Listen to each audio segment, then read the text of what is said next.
Welcome to today's episode of the Mindset Mentor Podcast. I'm your host, Rob Dial. Today, we're going to be talking about high functioning anxiety. We're going to talk about what it is, and we're also going to talk about how to use it for good. And so when you look at something like high functioning anxiety, it's something that is extremely prevalent in our society nowadays. And the term high functioning anxiety, the term itself can actually be very misleading because we tend to think of the word anxiety as something that is bad. Anxiety is not good or bad. It is just something that exists. And it can be used when you need it, but if you don't turn it off whenever you don't need it, then it can start to create a little bit of a problem. And so when people have high functioning anxiety, usually they have a really big drive to succeed, and that can be a good thing. But they also really want to avoid mistakes. They can often have an underlying fear of judgment or a deep-seated belief that they're not good enough in some sort of way. And so some of the most common characteristics of someone who has high-functioning anxiety can be something like overthinking, constantly replaying scenarios over and over again in the mind and analyzing past events and seeing, oh my gosh, maybe I said this the wrong way. Maybe they took it the wrong way. Or maybe they're worrying too much about the future events that might be coming and they're overthinking all of the negative things that could possibly happen. I always say that overthinking isn't a problem, but overthinking the negative is a problem. And you would not want to stop overthinking if you were just constantly overthinking about how amazing your future is or how amazing your life could be, or overthinking about how grateful you are. What happens to where it really starts to become something that seems quote unquote negative is where you're overthinking all of the negative things in your past and ruminating over them, or overthinking all of the possible things to fear in your future. So that could be part of it. Another thing that pops up with high functioning anxiety tends to be perfectionism, the need to try to make every single thing perfect and to try to make sure that you don't mess up in any sort of way. And usually what that's driven from is some sort of fear of other people's judgments or other people's opinions or criticism or making mistakes in some sort of way. Another way that high functioning anxiety can kind of pop up in people's lives is this feeling of like restlessness. It's the feeling of constantly being on edge and never really being able to relax and to just, like even when you're done working, it's still there. And you're like, man, I finished work 3 hours ago, but it's still this on edge feeling. That can be something that pops up with high functioning anxiety. Another thing that pops up with people who have high functioning anxiety is overcommitting. Taking on way too many tasks, way too many responsibilities. And often if they go down that road, it can lead to a lot of fear of saying no to people or letting other people down or not being trusted by other people. These are really common, but they can show up in many different ways. In high functioning anxiety, it doesn't have to just be these, it can be other things as well. And on the surface, someone who has high functioning anxiety, just so you know, usually what it is, the reason why it's called high functioning is because they're able to function in the world really well, but there's just this constant feeling of stress and anxiety and being on edge all the time. And so on the surface, these people tend to look like they have everything together. They can be successful, they can be organized, they can be very meticulous in their work. But beneath all of that, beneath the I have my shit together exterior, there's this constant feeling of nervousness energy, of restlessness energy, of stressed out, anxious energy. And if you've ever felt like you're really driven, a really driven person, you have this internal motor that can just keep going, but you don't shut it off, you don't know how to shut it off, or if you found yourself overthinking every single decision, or if you can take action, but you can't seem to turn your mind off at 7 p.m. at night, or you find yourself waking up in the middle of the night and not being able to turn your mind off, you might be familiar with high functioning anxiety. And so what we're going to talk about today is not necessarily curing or getting rid of this anxiety. It's about harnessing the energy in a positive way to make sure that it doesn't become overwhelming, to use it when you need to, but to turn it off when you don't need it. Because anxiety is not a bad thing. It exists in the human system for a reason. It's not a good thing. It's not a bad thing. It's just a thing. But when it goes from good to bad is usually when you can't turn it off. And so we're going to talk about how to use it, but we're also going to talk about how to turn it off I'm going to give you some strategies to actually turn it off as well. And high functioning anxiety is really a double-edged sword. There's pros to it, but there's also cons to it.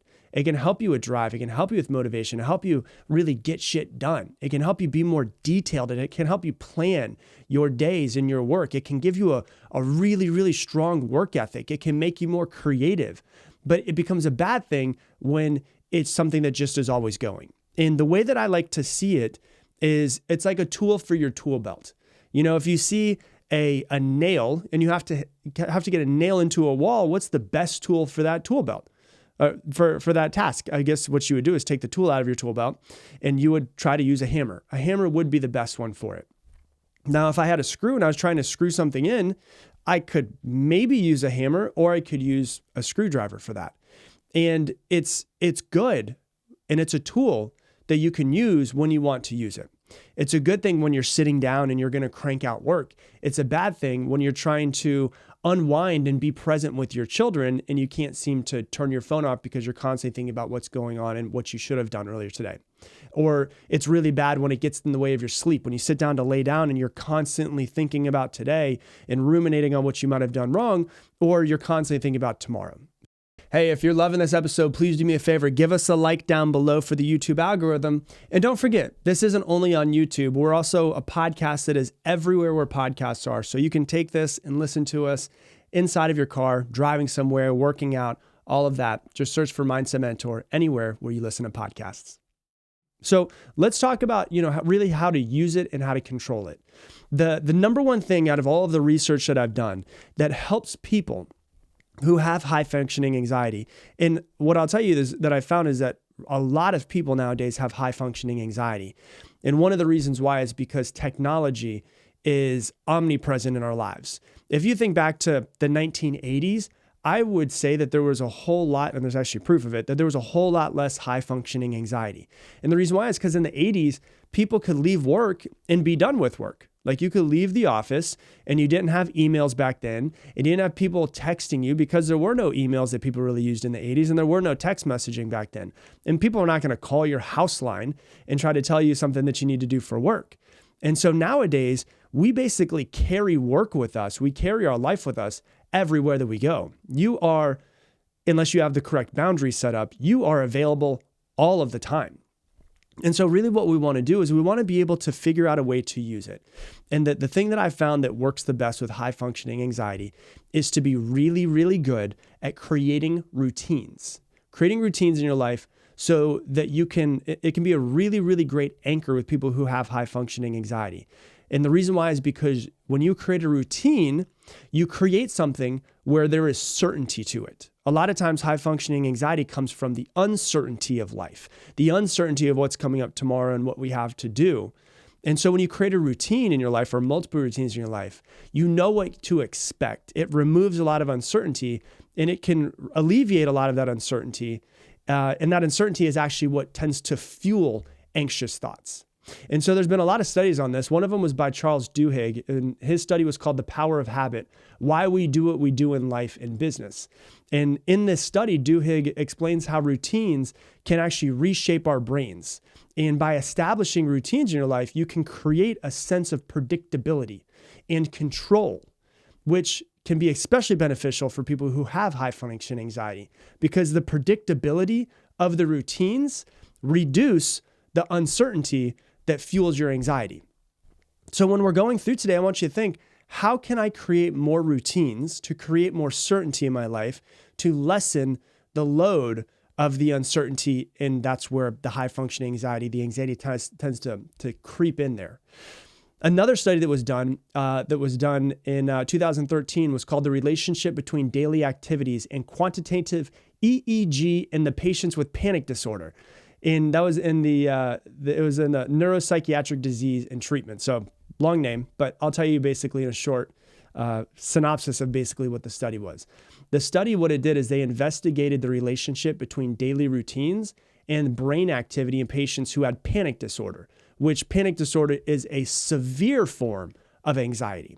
And the results showed that daily regular activities actually associated more stable brain activity patterns, proving that the routines that you create in your life can have a direct and positive impact on the brain's functioning of people who had extreme amounts of anxiety. And so what you want to do is you want to start to develop some routines in your life. And so that routine will get rid of uncertainty, and less uncertainty means there's going to be less anxiety. And so what you want to do is you want to start to establish morning routines and evening routines as well. I was reading a study earlier today that's kind of a side note, but they were saying that the study found out that people who were millionaires have way more routines than people who are not millionaires. And one of the things that they found is that people who are millionaires, on average, wake up 3 hours before they need to actually get their work started. People who are not usually wake up within an hour of needing to get their day started. And so it just shows a routine that people tend to have as soon as they wake up in the morning to say, hey, I'm going to give myself 2 or 3 hours to myself, to my life, to my personal development, so that I can fill my own cup before I actually go and fill other people's cups. And so when you create a morning routine and you create a wind down and an evening routine, it creates this sense of stability in your life. And when you have the morning routine, you fill your own cup. You feel like you have some wins under your belt. You feel like you have control versus waking up and just immediately trying to put out as many fires as you possibly can. When you develop a evening wind down routine, it allows you to start to wind down your nervous system versus watching Netflix and being on your phone up until the moment that you need to brush your teeth. And so you want to try to give yourself at least 30 minutes to an hour to have a morning routine and 30 minutes to an hour to have an evening routine as well. If you don't want to give yourself that much time, it can be as simple as 10 minutes. But the important part is to start developing routines in your life. Another really important thing that I think everybody should do is if you have your own business, or if you have your own business, you're constantly thinking about work all the time as soon as you get quote unquote done, because if you have your own business, you can always be on work if you really want to. Or if you work for someone else and can be a high stress job and it requires you to work a little bit later, or sometimes your manager is emailing you at 9:00 at night.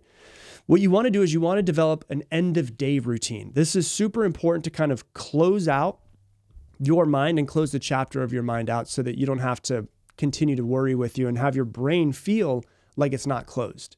And so what you do is you want to take 10 minutes to close out your workday.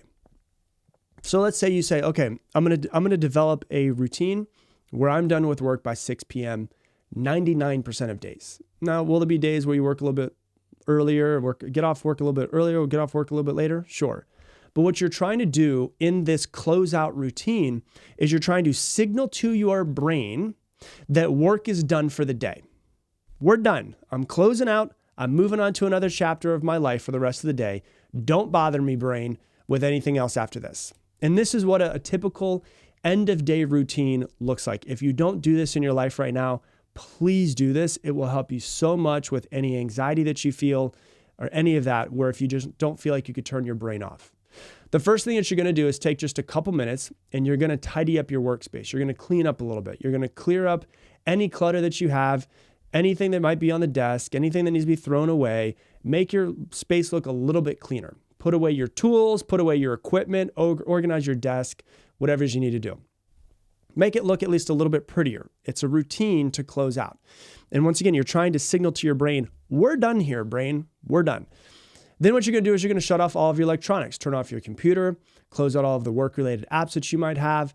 I would consider setting the do not disturb hours on your phone and the do not disturb hours on your computer as well. And you're going to close all of that down. Then what you're going to do is you're going to take a few minutes, you're going to take a pen and paper, and you're going to review, and then you're going to plan. So you're going to reflect on the day, and you're going to take a few minutes to review what you've accomplished and celebrate your achievements of what you got done today, no matter how big or how small. What did I get done today? How am I proud of myself today? What went well?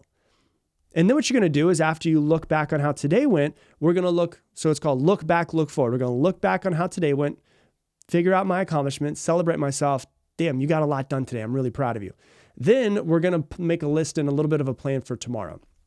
One of the reasons why we can't seem to turn our brains off is because we don't make our to-do list for tomorrow today. And so our to-do list is kind of bouncing around in our brain all day long.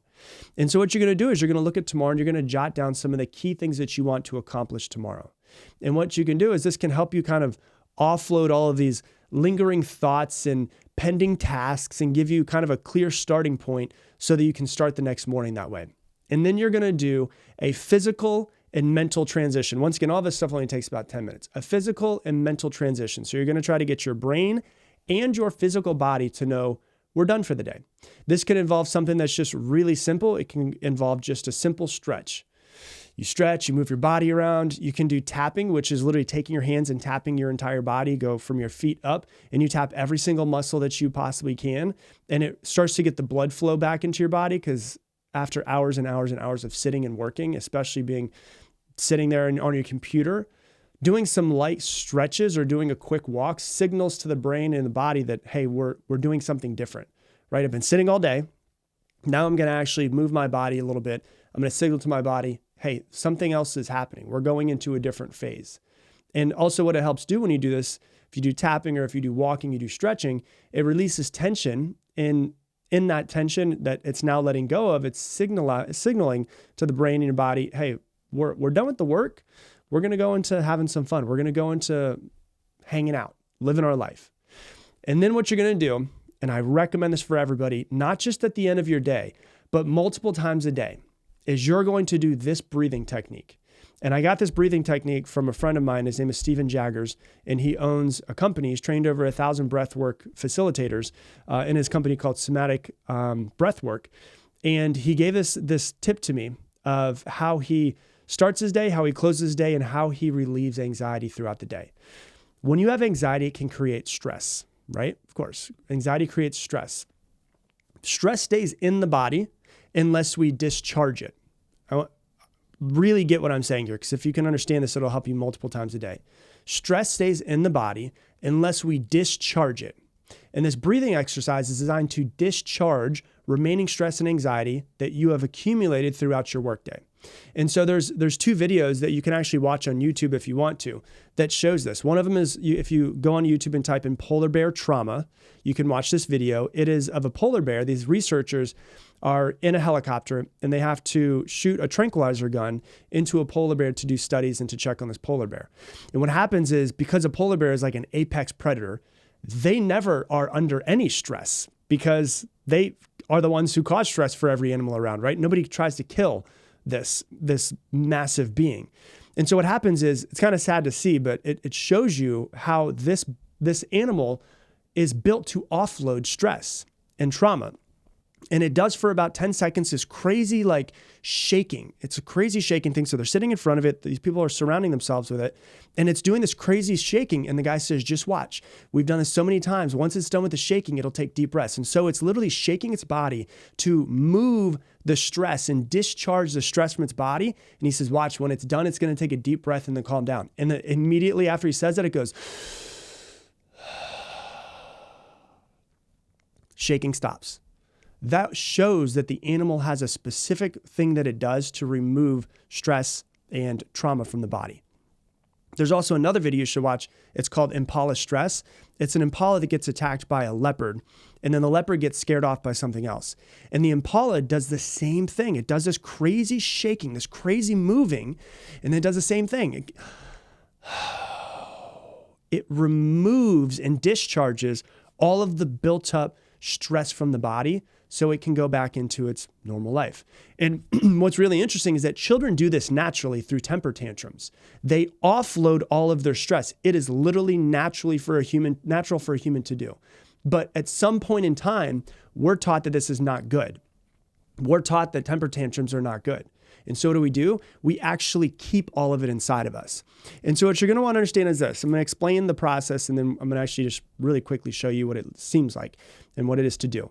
So when you do an elongated inhale, a long inhale with a short exhale, it creates a more amplified state, AKA a feeling of stress. And this, so if you want to do it before a workout and you want to amp your body up like a pre-workout breathing, it would be long. And you do 30 of those, it actually creates a more amplified state in your body.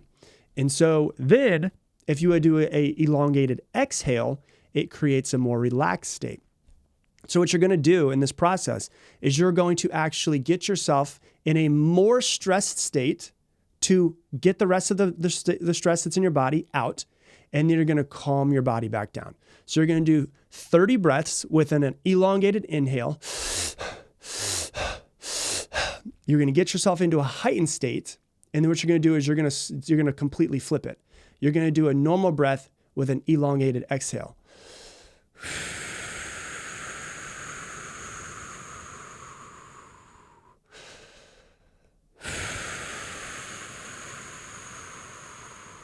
It's wild. I've done this breath work. He taught it to myself and a bunch of people that we were on Zoom with. They were inside of the tribe that we have. And you go from a heightened state to a relaxed state. And it's basically allowing you to discharge any remaining stress and anxiety in your body so that you can go off into your day and be more relaxed. So it's 30 deep breaths with an elongated inhale, shorter exhale to get yourself into a stressed out state. And then 30 breaths with a normal inhale and an elongated exhale, like you're breathing out through a straw. And you do 1 or 2 rounds of this. And you're basically mentally relieving all of the stress that's in your body from the day. And then you're calming your body back down. And then what you're going to do is you're going to say this out loud to yourself at the end. And you're going to say verbally out loud to yourself, I'm done with work today. I give myself permission to disconnect until tomorrow. I'm done with work today, and I give myself permission to disconnect until tomorrow. And what you're doing is you're closing out the day and not allowing it to linger. And you need to set boundaries and have very specific unplugged times. When you're done with this, you need to know that you're done with work. You need to talk with your coworkers or your employees or people that work with you or your managers. Hey, I don't check anything after 6 p.m. And I would appreciate if you'd respect my boundary so that I can have my life. And you communicate your availability to these people. And so what you're trying to do is you're trying to create routines in your body to create more certainty, to then show your brain and body at the end of the day, hey, I'm done for the day. I give myself permission to turn off work until tomorrow. And so this is what it comes down to is it's not a good thing. It's not a bad thing. It's just a thing. But when you can use this tool for your tool belt, it works really well. When your high functioning anxiety is using you, that's when it becomes a problem. And so the question I have for you is if uncertainty causes so much stress and anxiety, what can you do? What routines can you create to create more certainty inside of your day? Don't be a slave to your phone. Don't be a slave to your technology. Don't just put out fires. Be more proactive in your life. What can you do to create more certainty into your day? How can you use high functioning anxiety when you need it to use that high functioning anxiety and to be able to use it to get stuff done? And then when you're done for the day and you don't want it anymore, how can you create routines based off of what I taught today and what you think intuitively that you need to create more certainty in your day so that you can live a life that you actually enjoy? So that's what I got for you for today's episode. If you love this episode, please share it on your Instagram stories and tag me in it, Rob Dial Jr., ROBDIALJR. It's really important. If you guys want to help this podcast grow and help support us, the more that you share it, the more people become aware of it, and we can start to impact other people who are out there that don't know that this podcast exists, because ultimately we just want to help people with their lives, to create the lives that they want, to remove themselves from suffering, and to understand who they are as humans. So if you would share it on your Instagram stories, share it with a friend, send it to a friend in an email, whatever it might be, I would greatly, greatly appreciate it. And with that, I'm going to leave you the same way I leave you every single episode. Make it your mission to make somebody else's day better. I appreciate you, and I hope that you have an amazing day.